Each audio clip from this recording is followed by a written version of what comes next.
నమస్తే. నేను జర్నలిస్ట్ శ్రీనివాస్. ఈరోజు న్యూస్ అనాలిసిస్‌లో ముందుగా 'ఆంధ్రజ్యోతి' పేపర్‌లో వచ్చిన వార్తలను చూద్దాం.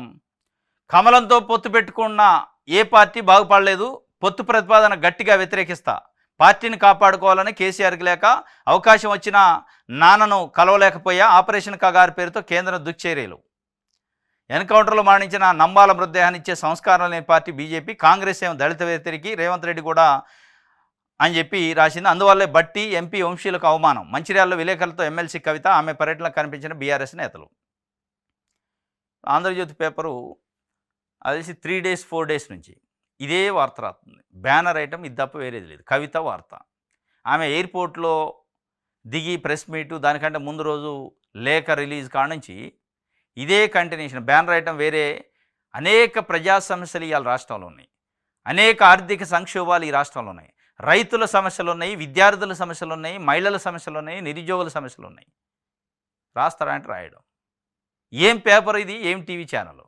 దేనికోసం మీరు వార్తలు రాసేది? ప్రజల కోసం రాస్తారా? ఎంటర్టైన్మెంట్ కోసమా?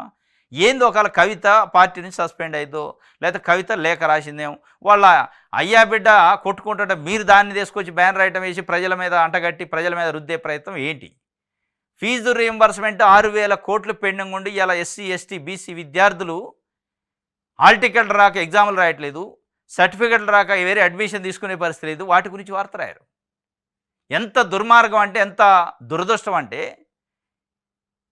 న్యూస్ పేపర్లు, టీవీ ఛానళ్ళు వాళ్ళ ఎజెండా ఎట్లా ఉంటుందంటే, పేద ప్రజల గురించి వార్తలు రాయటం మర్చిపోయారు, ప్రజల గురించి వార్తలు రాయటం మర్చిపోయారు. కేవలం కొంతమందిని పెట్టుకొని వాళ్ళకి పబ్లిసిటీ ఇయటమే పెట్టుకున్నారు.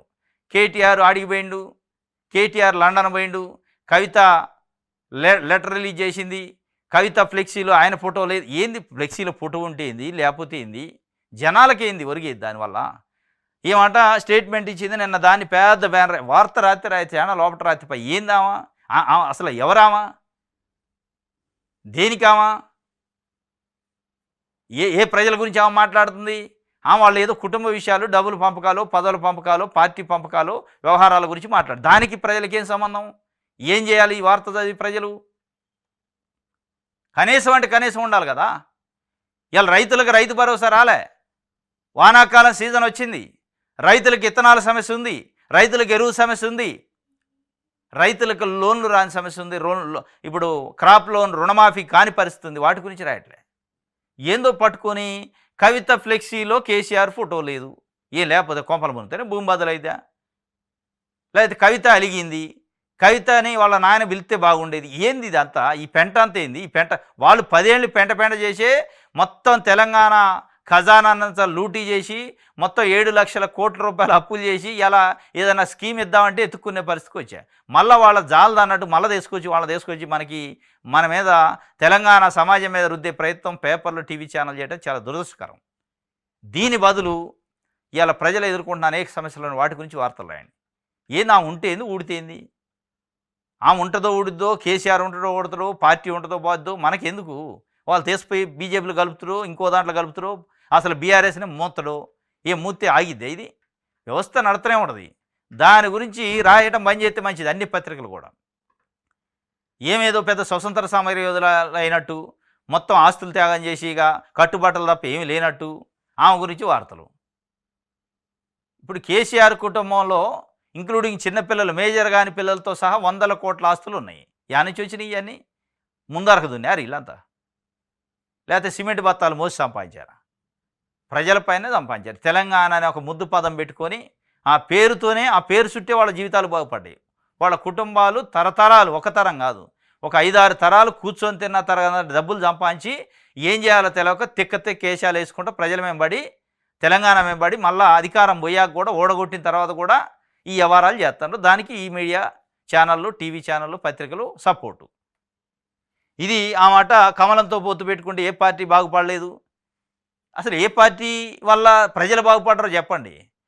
ఇప్పుడు మీ పార్టీ వల్ల ప్రజలు ఏం బాగుపడరో చెప్పండి. మీ పార్టీ బాగుపడటం పక్కన పెట్టండి. మీ పార్టీ వల్ల ప్రజలు బాగుపడటం కంటే కల్వకుంట్ల కుటుంబం బాగుపడదు. అది అందరికీ తెలుసు. మీరు మళ్ళీ ప్రజల గురించి మాట్లాడితే సిగ్గేస్తుంది, మాట్లాడుకుంటే నవ్వు వస్తుంది. మీకెక్కడిది ప్రజల గురించి? మళ్ళీ ఆమె అప్పుడప్పుడు చెబుతుంది సామాజిక తెలంగాణ అట. ఏడుంది సామాజిక తెలంగాణ? ఎవరు కేటీఆర్, ఎవరు కవిత? ఎవరు హరీష్ రావు, ఎవరు సంతోష్ రావు, ఎవరు దామోదర్ రావు? ఈ రావులంతా ఎక్కడి నుంచి వచ్చారు? ఏడుంది దీంట్లో సామాజికం? ఏడనుందా సామాజికం? వీళ్ళంతా మళ్ళా వీళ్ళందరి కిందనే తెలంగాణలో ఉన్న బీఆర్ఎస్ పార్టీ అంతా పనిచేయాలి. నిజంగానే మీకు సామాజిక తెలంగాణ ఉంటే, ప్రజాస్వామ్య తెలంగాణ ఉంటే, ప్రజాస్వామ్య పార్టీ అయితే ఇవాళ నువ్వు ఉండవు, పార్టీలో సస్పెండ్ కావాలి. తాటికొండ రాజా, ఈటెల రాజేందరు, ఆలే నరేందర్ లాంటి వాళ్ళు సస్పెండ్ అయ్యారు పార్టీ నుంచి. విజయశాంతి లాంటి వాళ్ళు. మీరెందుకు కావట్లే? ఏడుంది సామాజిక తెలంగాణ? ఏమున్నట్టు సామాజిక తెలంగాణ? సామాజిక తెలంగాణ లేదు, మాను లేదు. ఇది కలవకోట తెలంగాణ ముమ్మాటికి, దాంట్లో డౌట్ లేదు. ఎందుకు సస్పెండ్ కావట్లే? ఎందుకు సోకాదు నోటీసులు రాలే? ఎందుకు ఏం పైన ప్రెస్ మీట్లు పెట్టట్లే బీఆర్ఎస్ వాళ్ళు? ఇది అనమాట మీ సామాజిక తెలంగాణ, మీ సూత్రాలు, మీ ఫిలాసఫీలు, మీ సిద్ధాంతాలు. మీ సిద్ధాంతాలన్నీ డబ్బులు సంపాదించడం ఎంత, సంపాదించుకున్న డబ్బులను కాపాడుకోవడం ఎంత, దీని చుట్టే మీరు రాజకీయాలనే కానీ ప్రజల గురించి ఎక్కడా రాజకీయాలు లేవు. మీరు మాట్లాడే ప్రతి స్టేట్మెంటు, మీరు పెట్టే ప్రతి మీటింగు మీ పరపతి కోసం, మీ డబ్బులు సంపాదన కోసం, మీ పదవుల కోసం, మీకు ఆల్రెడీ సంపాదించిన డబ్బును కాపాడుకోవడానికి, దీనికోసమే మీ రాజకీయాలు. దాంట్లో డౌట్ లేదు. అవును, బైకాట్ చేశారట, కవితకు దూరంగా కేడర్ అయితే ఏంది, దూరం అయితే ఏంది? ఏ ప్రజలకి ఏమైనా తిండి అలదా? దూరం అయితే ఏంది, దగ్గర అయితే ఏంది? యాడికి పోదు దూరం అయ్యి? తండ్రికి బిడ్డ ఎంత దూరం అయింది? ఎన్ని రోజులు అయింది దూరం? ఇదంతా నటన. బీజేపీలో విలీనంపై కేసీఆర్ జవాబు చెప్పాలి. కవిత వ్యాఖ్యలకు ఉన్న విలువ ఏంటి? వాళ్ళది ఆస్తులు, అధికారము, పదవుల కొట్లాట. Daddy daughter, sister brother, family drama. అందులో మేం పాత్రధారులు కాబోము. సింధూర్పై బడే మియర్ రాహుల్ మాటలకు చోటే మియర్ రేవంత్ వత్తాసు పలుకుతుండు. బీజేపీలో విలీనం చేయడానికి రెడీగా అంటే నేను అడ్డంగా బండుకొని ఆపినా అని ఏమో చెప్తుంది. మరి అడ్డంగా బండుకొని ఆపినా అని బిడ్డ చెప్తుంటే కొడుకు అన్న చెప్పాలిగా, అసలు విలీనం లేదురా నాయన అని చెప్పాలిగా. చెప్పట్లేదంటే ఏదో ప్రయత్నం చేశారని అనుమానం. దానిపైన అసలు చెప్పాల్సిన బీఆర్ఎస్ వాళ్ళు చెప్పట్లేదు, బీజేపీ వాళ్ళు మాట్లాడుతున్నారు తేపకోసారి వచ్చి. దానిపైన బీజేపీ రాష్ట్ర అధ్యక్షుడు కిషన్ రెడ్డి చెప్తుండు, మీరు ఎవరు మాట్లాడొద్దు, కేసీఆర్ ఏ మౌనంగా నాకు మనం ఎందుకు మాట్లాడాలంటే, మీరు మాట్లాడకపోతే మీది నిజం అనిపిస్తుంది. అంటే ఇప్పుడు బీఆర్ఎస్ ఖండించాల్సింది బీజేపీ వాళ్ళు ఖండిస్తున్నారు. అట్లాంటిది ఏమి లేదు, ఏది విలీనం లేదు, పొత్తు లేదు, ఉటిదే అని. అది ఖండించాల్సింది ఎవరు? కేసీఆర్, కేటీఆర్ ఖండించాలా. కానీ వాళ్ళు ఖండించట్లే. తేలుగుట్టిన దొంగలు లెక్క వాళ్ళు సప్పిడి చేయకుండా బయట రాకుండా ఉంటున్నారు. ఇది నిన్న సిపిఐ పార్టీ వాళ్ళు ఒక స్టేట్మెంట్ ఇచ్చారు. అల్లు అర్జున్ అవార్డును రద్దు చేయాలి. సిపిఐ రాష్ట్ర సహాయ కార్యదర్శి శ్రీనివాసరావు చెప్తుండు. ఇది వరంగల్, ఈయన సిపిఐ పార్టీకి సంబంధించిన నాయకుడు. అల్లు అర్జున్కి వచ్చిన అవార్డును రద్దు చేయాలంటాడు. గద్దర్ అవార్డు ఇచ్చారు. అది నాకైతే అర్థం కాలే. సంధ్యా థియేటర్ దగ్గర తొక్కిసలాట చేసిండు, చేతులు ఊపిండు, ర్యాలీ చేసిండు, దానివల్ల చచ్చిపోయారు, అందుకే కేసు పెట్టిన, జైలుకి పోయి పంపినవని అసెంబ్లీ సాక్షిగా ముఖ్యమంత్రి రేవంత్ రెడ్డి గారు మాట్లాడిండు. ఆయనకు అవార్డు వచ్చింది. దేనికంటే ఎర్రచందనం స్మగ్లింగ్ ఎట్లా చేయాలో చెప్పి సినిమా తీసినందుకు అవార్డు ఇచ్చారు. అది ఎట్లా ఇస్తారు? రద్దు చేయండి అంటే. స్మగ్లింగ్ చేస్తే స్మగ్లింగ్ ఎట్లా చేయాలో జనాలకు తెలియజేయడానికి సినిమా చేస్తే దానికి అవార్డు ఇవ్వటమైంది. అంటే ఏదన్నా రైతులకో, మహిళలకో, నిరుద్యోగులకో, ప్రజలకో, సామాజిక అంశాలకు ఉపయోగపడే అంశాలపై సినిమా తీస్తే అవార్డు రావాలి. కానీ స్మగ్లింగ్ ఎట్లా చేయాలి, స్మగ్లింగ్తో పోలీసు యంత్రాంగాన్ని ఎట్లా ఇన్ఫ్లుయెన్స్ చేయాలి, పోలీసులకు లంచాలు ఇట్లా ఎట్లా మేనేజ్ చేయాలని చెప్పిన సినిమాకి మీరు ఎట్లా అవార్డు ఇస్తారు అని చెప్పి ఆయన సూటిగా ప్రశ్నించండి. వాస్తవంగా రాష్ట్రంలో ఎవడు ప్రశ్నించలే. ఇది అద్భుతం, వాస్తవం ఇది. అనేక సామాజిక కుటుంబ సంబంధాలు, మానవ సంబంధాలకు సంబంధించిన సినిమాలు ఉన్నాయి, వాటికి రావట్లే అవార్డులు, వీటికి వస్తున్నాయి.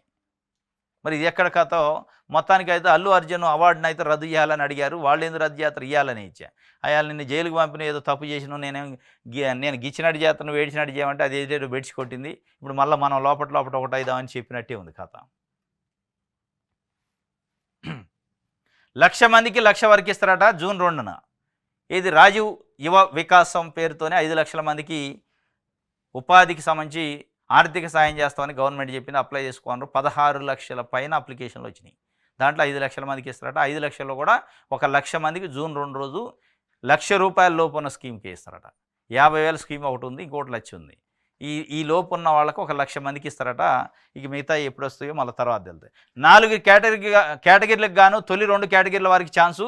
50,000 1,00,000 లోపు కేటగిరీలకి కలిసి 1,00,000 మంది లబ్ధిదారుల ఎంపిక. మిగతా 2 కేటగిరీలకు విడతల వారిగా మంజూరు పత్రాలు ఇచ్చేందుకు నిర్ణయించారట. యువతకు స్వయం ఉపాధి యూనిట్లు పంపిణీకి సర్కారు కసరత్తు. తొలి విడత 1,00,000 లోపు యూనిట్లకు మంజూరు పత్రాలు మంజూరు చేస్తారట. అంటే ప్రొసీడింగ్స్ ఇస్తారట, వాళ్ళకి ట్రైనింగ్ అది ఇది ఉంటుందట. మొత్తానికి అయితే రాజీవ్ యువ వికాసం అప్లై చేసిన వాళ్ళల్లో ఎవరైతే 50,000 యూనిట్కి ₹1,00,000 యూనిట్కి అప్లై చేశారో వాళ్ళకి మొట్టమొదటి ఛాన్సు వాళ్ళలో మెజారిటీ మెంబర్లకు వస్తాయి అంటున్నారు. ఎందుకంటే 50,000 యూనిట్ అప్లై చేసిన వాళ్ళు చాలా తక్కువ మంది ఉన్నారు. వాళ్ళకి ఎక్కువ మందికి వచ్చే అవకాశం ఉంది. వాళ్ళు అదృష్టవంతులు. ఇక 4,00,000 3,00,000 పెట్టిన వాళ్ళకి అత్యవసర వారమే. ఎంతమందికి వద్దో తెలియదు, అసలు వద్దో రాదు కూడా తెలియదు. ఇక అక్కడ దాకా వచ్చాక రైతు రుణమాఫీ కథ ఇది. రైతు రుణమాఫీ చేసుకుంటూ పోయాక 2,00,000 పైన ఉన్నోళ్ళు కూడా పైసలు కట్టుకొని మిగతా మేము 2 ఇస్తామన్నారు. ఆ 2 లేదు 3 లేదు అంతా ఉట్టిది అయిపోయింది. ఇది కూడా అదే కథ ఇది. ₹1,00,000 వరకు 1,00,000 మందికి ఇస్తారు. దాని తర్వాత ఇంకొక 1,00,000 2,00,000 మందికి ఇస్తారు. దాని తర్వాత ఇక మళ్ళీ అది పడవ పడితే ఒకడు అడిగేటోడు ఉండడు, చెప్పేటోడు ఉండడు. ఈ దాఫా మొత్తం రేవంత్ సీఎం అట. ఇందులో ఎలాంటి గందరగోళం లేదు. మీరేమన్నా ఏఐసీసీ అధ్యక్షుడా? ఎవరు చెబుతుండ్రు? పొంగులేటి శ్రీనివాసరెడ్డి గారు చెప్తుండ్రు. మీరు కాదుగా, మల్లికార్జున ఖర్గేనో రాహుల్ గాంధీ చెప్తే అది లెక్క. అరే ఒకవైపు రాహుల్ గాంధీ గారు మొన్న అపాయింట్మెంట్ ఇలే 3 రోజులు ఉంటే రేవంత్ రెడ్డికి అని చెప్పి వార్తాపత్రికలలో తాటికాయల అక్షరాలతో రాశారు. మహేష్ కుమార్ గౌడ్ పీసీసీ అధ్యక్షుడు ముఖ్యమంత్రి రేవంత్ రెడ్డి గారు కలిసి ఒకే ఫ్లైట్లో ఢిల్లీ పోయారు. ఈ పనుల మీదనే ఏది మంత్రివర్గ విస్తరణ, పీసీసీ కార్యవర్గం, నామినేటెడ్ పోస్టులు అధిష్టానంతో పర్మిషన్ తీసుకోవడానికి. ఆడికి పోయిన తర్వాత ముఖ్యమంత్రి ఇంట్లో ఉండు మహేష్ కుమార్ గౌడ్ని కుటుంబంతో సార్ రా నన్ను గలువు అని రేవంత్ రెడ్డి పర్మిషన్ ఇచ్చిండు. ముఖ్యమంత్రికి ఇలే. మరి దీన్ని బట్టి సంకేతాలు ఏంటంటే ముఖ్యమంత్రిని ఏమైనా మారుస్తారా అని సంకేతాలు చర్చ జరిగింది. దానికి కౌంటర్గా ఏం చెబుతాను, లేదు ఈసారి మొత్తం రేవంత్ రెడ్డి ముఖ్యమంత్రి, నేనేం లేని ఇంకోళ్ళు లేరు పోటీలు అని చెప్తుండు. అది మీరు కాదు చెప్పాల్సింది. ఆ కాంగ్రెస్ పార్టీలో దానికి దగ్గ నాయకులు కేసీ వేణుగోపాలో, రాహుల్ గాంధీనో, మల్లికార్జున ఖర్గేనో చెబితే దానికి విలువ ఉంటుంది. రేవంత్ రెడ్డి అర్ధరాత్రి కూడా రాహుల్ను కలవగలరు. మరి ఎందుకు కలవలే? పగులు కలవచ్చుగా, అర్ధరాత్రి ఎందుకులే కానీ పగులు ఎందుకు కలవలే? మళ్ళీ ఆయన ఎందుకు కలవద్దు అన్నాడు, ఈయన ఎందుకు కలవలే? పోయి ఇంట్లోనే కూర్చుండగా మహేష్ కుమార్ గౌడ్ వచ్చి మళ్ళీ ఇది చెప్పిండు సార్, నేను కలవలేదు కానీ నాకైతే చెప్పిండు మొత్తం ముచ్చటంతా మీకు చెప్పమన్నాడని. మధ్యవర్తి ఎందుకు వచ్చిండు ఇందులోకి? మీడియేటర్తో మాట్లాడాల్సిన పరిస్థితి, మీడియేటర్లకు సంధానం చేయాల్సిన పరిస్థితి ఎందుకు వచ్చింది? మరి మధ్యరాత్రి గెలిచి ఆయన అనేది. శిశుపాలుళ్ళ కేసీఆర్ తప్పులు 99కి చేరాయి. ఇంకా ఒక్క తప్పు మాత్రమే మిగిలి ఉంది. కాళేశ్వరం విషయంలో ఎంత పెద్దవారున్నా వదలం. ఇది నేను చెప్తున్నా కదా, కాళేశ్వరం విషయంలో ఎంత పెద్దవారున్నా వదలం అని మళ్ళీ ఎన్నికలు వచ్చినాక ఇదే చెప్తారు. 2028లో అసెంబ్లీ ఎన్నికల తర్వాత దాంట్లో కూడా ఇదే ఉంటుంది స్లోగన్. ఎంత పెద్దవాళ్ళు ఉన్నా వదలమని. ఎవరు వదలమన్నారు అసలు? మిమ్మల్ని ఎవరు వదలమని చెప్పింది? ఎవరు అసలు? సిట్టు అయ్యేది కాళేశ్వరం పైన జ్యుడిషియల్ కమిషన్ అయితే సంవత్సరం దాటిపోయింది. ఎవరన్నా వదలమంటే వదులుతుండ్రా? కేసీఆర్ అని చెప్పిండు వదిలేయండి ఒకసారి అని చెప్తే ఆయనే చెప్తారు. జనాలకి ఏం సంబంధం? వదలమని ఏం చెప్తారు? ఎంత పెద్దవారున్నా వదలం. ఒకవేళ వదిలితే గెలితే ఆ పెద్దవారు చెబితేనే వదులుతారు. మరి అదేమన్నా ఉందో ఏం కానీ ట్యాప్కోసారి బయటకు వచ్చి ఎంత పెద్దోళ్ళు ఉన్న వదలం. చర్యలు ఉంటాయి, ఏది కఠినమైన చర్యలు అంటారు. ఇది ఆగస్టు 15లోగా ధరణి భూబకాసురులు చిట్టా తెలుస్తాం. ఆగస్టు 15 మళ్ళీ వచ్చింది ఒక వాయిదా. ఆగస్టు 15 పోయినసారి ఆగస్టు 15కి రైతు రుణమాఫీ మొత్తం చేస్తాం అన్నాడు. అది పోయింది. మళ్ళీ ఇప్పుడు ఆగస్టు 15కి భూబకాసురులు మొత్తం చిట్టా తీస్తారు. తీసి చర్యలు ఉంటాయా? ఉట్టిదేని చిట్టా తీసి బయటపెట్టి చూడండి అంటారా? ఇవన్నీ ఉట్టి ముచ్చట్లు అనమాట. కూర్పు కుదిరినట్టేనా? ఏం కుదిరిద్ది కూర్పు? జూన్ 4 వరకు లేడట ఖర్గే గారు. జూన్ 2న రాష్ట్ర అవతరణ దినోత్సవాలు ఉంటాయి. ఇక అప్పటిదాకా మళ్ళీ రేవంత్ రెడ్డి పోడు, మహేష్ కుమార్ గౌడ్ పోడు. ఇంకేందంటే మళ్ళీ 30 కన్నారు. వాస్తవంగా జూన్ 30 ఈరోజు ఇది నిన్న ఉండాల, అయిపోయా కథ. మళ్ళీ ఇది కాస్తే మళ్ళీ జూన్ 4కి పోయింది. జూన్ 4 నాడు మళ్ళీ ఏమైతే చూడాలి. 66 మంది పీసీసీ కార్యవర్గంలో ఉంటే 40 మంది ఎస్సీలు, ఎస్టీలు, బీసీలకు ఇచ్చినట్ట కూర్పు కుదిరిందంటే ఎట కుదిరిద్ది? మీరు పెట్టిన జనాభా లెక్కలు కులగణన చేశారు కదా, దాంట్లో ఓసీలు ఎంతమంది వచ్చారు? 15% కూడా రాలే, అందరు ముస్లింలతో సహా కలిపి. మరి 66లో 15% వాళ్ళకి పోతే మిగతా అన్ని ఎస్సీ, ఎస్టీ, బీసీకి ఉండాలిగా. 40 ఇస్తే 26 మళ్ళీ వాళ్ళకి ఇస్తే ఏం సామాజిక కూర్పు ఇది? ఎట్లయితే ఇది కూర్పు? ఇది కుదరన కూర్పే, ఇది కుదిరే కూర్పు కాదు ఇది. రైట్. ఇది సాక్షి. దిశ చూద్దాం. మౌనం వీడని కేసీఆర్ కవిత వ్యాఖ్యలపై ఎందుకు స్పందించడం లేదు? ఏంది ఆయన స్పందిస్తే ఏంది, స్పందించకపోతే మనకెందుకు? ఇది మౌనం వీడ. ఆయన మౌనం కాదు, అలా అడుగు తీసి బయటకు పెట్టట్లే. ఆయన ఇప్పుడే కాదు, ఈ మౌనాలు ఎప్పుడు ఉంటాయి? కేసీఆర్ మౌనాలు ఎట్లా ఉంటాయంటే, ఎలక్షన్లో గెలిచిండు అనుకో, ఇటు ఒక 6,000 మంది, ఇటు ఒక 6,000 మంది కూర్చుంటారు, ప్రెస్ మీట్ పెడతారు, అవాకులు చవాకులు ఒక 2 గంటలు దంచి పడేస్తాడు. ఇంక ఎదుటోడు చెప్పేది ఏండు, వాడెంత ఈడెంత లఫూటు బఫూను అని ఆగం నోటికి వచ్చినట్టు తిట్టి వెళ్ళిపోదురు. ఓడిపోయిండు అనుకో మళ్ళీ రాడు, ఇక 3-4 నెలలు కనపడడు. ఇప్పుడు ఇది అదే కథ. ఇంట్లో డిస్టర్బెన్స్ కాబట్టి ఆయన వచ్చి ఏం చెప్తురు, ఆయనకి ఓటమి అనేది రుచించదు, ఓటమి పైన మాట్లాడు. ఇంతవరకు 2023 నవంబర్ 30న జరిగిన ఎన్నికలు, నవంబర్ 30న జరిగిన ఎన్నికలు, డిసెంబర్లో రిజల్ట్ వచ్చింది డిసెంబర్ 3 అనుకోండి, 2, 3. ఆ రోజు నుంచి ఈ రోజు వరకు కేసీఆర్ కనీసం ప్రెస్ ముందుకు వచ్చి ఎందుకు ఓడిపోయినాం మేము రివ్యూ చేస్తున్నాం అని చెప్పిండా? సంవత్సరంన్నర దాటిపోయింది ప్రభుత్వం పోయి, ఈ రోజు వరకు అసలు కనీసం సమీక్ష సమావేశం అయిందా? మన ఓటమికి కారణాలు ఏంటి అని 1-to-1 మాట్లాడిండా? దానిపైన ప్రెస్కు చెప్పలే, మాట్లాడలే, మళ్ళీ గెలిచిందాక మాట్లాడ్డా. ఆయన మాట్లాడు దాని గురించి, ఆయన నైజం అది అంతే. ఈటెల రాజేందర్ హుజూరాబాద్లో గెలిచిండు, ముఖ్యమంత్రి పైన గెలిచినట్టే. అది గెలు శ్రీనివాస్ యాదవ్ పోటీ చేసిండే, కానీ గెలు శ్రీనివాస్ యాదవ్ కాదు అక్కడ మ్యాటర్, కేసీఆర్కి ఈటెల రాజేందర్కి మధ్య ఎన్నికలు. అది ఈటెల రాజేందర్ గెలిచిండు, ప్రెస్టీజియస్గా 70,000 మంది ఎస్సీలకే దళిత బంధు కూడా ఇచ్చిండు, అయినా ఓడిపోయిండు. వచ్చి మాట్లాడతారేమనుకున్నారు, మాట్లాడు. అట్లాంటి అనేక, ఇప్పుడు దుబ్బాకలో రఘునందనరావు గెలిచిండు, ఆ రోజు మాట్లాడలే. ఇట్లా అనేకమైన సంఘటనలు ఉన్నాయి. గెలిచిన రోజు మాట్లాడతారు, మళ్ళీ గెలిచిన రోజు బయటకు వస్తాడు, ఇటో కరడాజు నాటో కరడాజు ఇట్లా దుడుచుకుంటా అవాకులు చెవాకులు మామూలుగా ఉండదు. ఇక అసలు మొత్తం కేసీఆర్ నడిపిస్తున్నట్టు మన జీవితాలని ఆయన చేతుల్లో రిమోట్ ఉందన్నట్టు మాట్లాడతారు. ఇక కవిత వాళ్ళ బిడ్డ అయినా పొట్టు తిడుతుంటే బీజేపీతో కలవటానికి చూస్తాడు నాకు, ఆయన వచ్చి ఏం చెప్తారు? లేదు నా బిడ్డ తప్పు చేసిందని చెప్తారా? ఆమె చెప్పేది తప్పు, నేనే రైట్ అని చెప్తారా? ఆయన చెప్పలేడు. ఆయన ఎప్పుడు కూడా నెగిటివ్ రోల్ ఉందంటే రాడు బయటికి, సచ్చే పిరికి పంద అన్నట్టు. దీన్ని బట్టి ధైర్యవంతుడైతే అది పాజిటివ్ ఉన్నా నెగిటివ్ ఉన్నా రెండింటికి వస్తారు బయటికి, చెప్తారు. కానీ చెప్పడు, ఆయన విడడు. మీరు టైం వేస్ట్ చేసుకొని ఆ పత్రికలు నిండా వార్తలు వేరే రాయండి, ఎందుకు? ఆయన మౌనం విడడు, ఏం ఆగదు.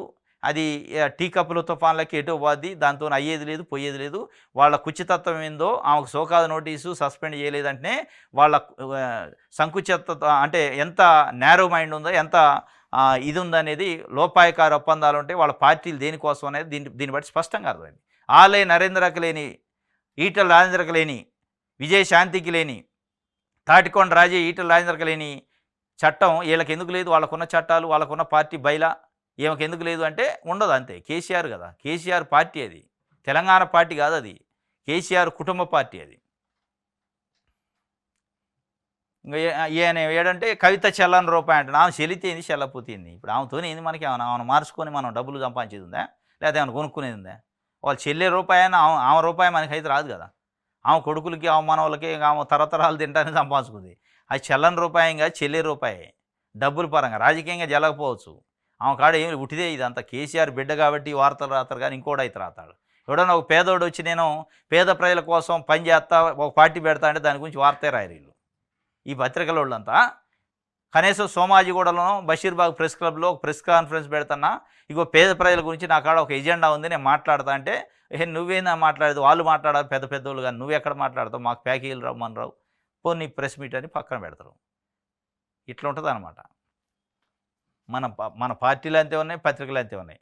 రేషన్ పరేషాన్ ఉందట, వీళ్ళు లేనిపోంది పెట్టారు. 3 నెలలకు ఒకసారి ఇస్తాడు, జూను, జూలై, ఆగస్టు. ఇది దేనికంటే కేంద్ర ప్రభుత్వ ఆదేశాలు. వాస్తవంగా వర్షాలు ఉంటాయి కాబట్టి లోడ్లు రాలేవు కదా, రేషన్ లోడు స్టాక్ పాయింట్ నుంచి అది ఇక్కడ రావాలి కదా, రాలేవు కాబట్టి ఒకసారి 3 నెలలు ఇస్తారట.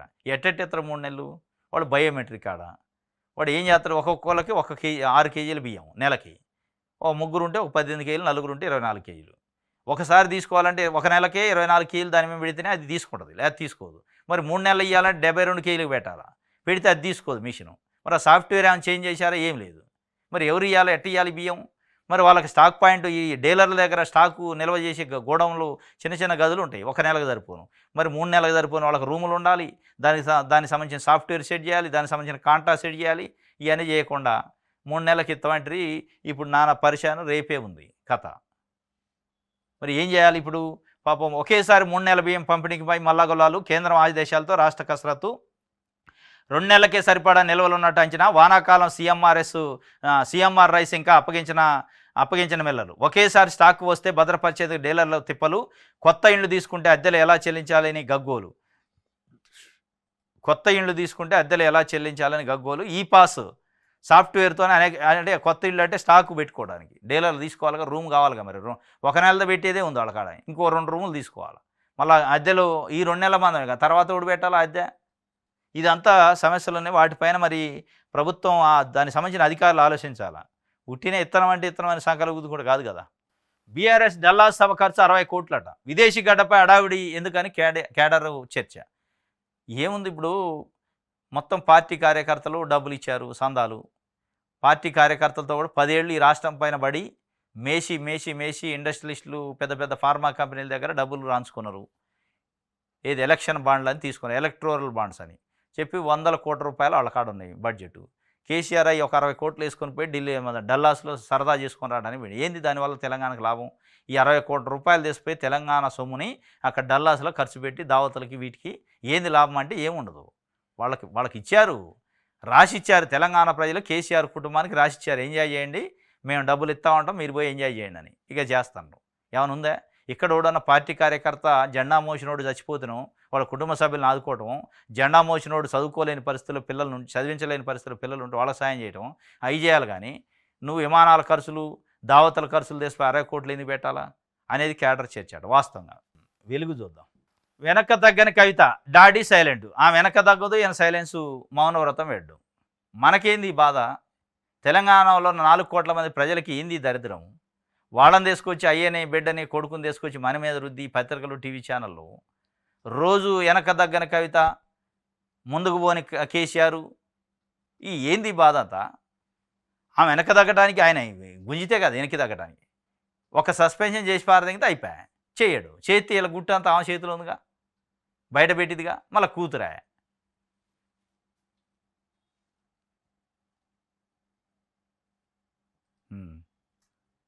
ప్రతిపక్ష ఎమ్మెల్యేలు చెప్పిన వాళ్ళకి ఇందిరా మిల్లు ఇచ్చారట. ఈ మాట కాంగ్రెస్ కార్యకర్తలు ఏంటి కొడతారు ఎంటబడి. అసలు వాడు ఎవడొచ్చిందో ఎవరు, మీరు ఏదో స్టేట్మెంట్ కోసం ఇచ్చినట్టుంది. ప్రతిపక్ష ఎమ్మెల్యేలు చెప్పిన వాళ్ళకి ఇండ్లు ఇస్తే మరి మేమేం కావాలి, 10 ఏళ్ళు జెండా మోసిన వాళ్ళు అంటారు. ఎవడు చెప్పిన వాళ్ళకి రాలి, ఆడ ఇళ్ళే లేవు.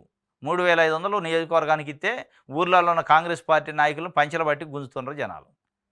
10 ఏళ్ళు ఇల్లు లేక వాళ్ళు చేస్తుంటే నువ్వు ఊరికి 4, 5, 10, 15 ఇళ్ళు ఇస్తే ఏడవుతుంది.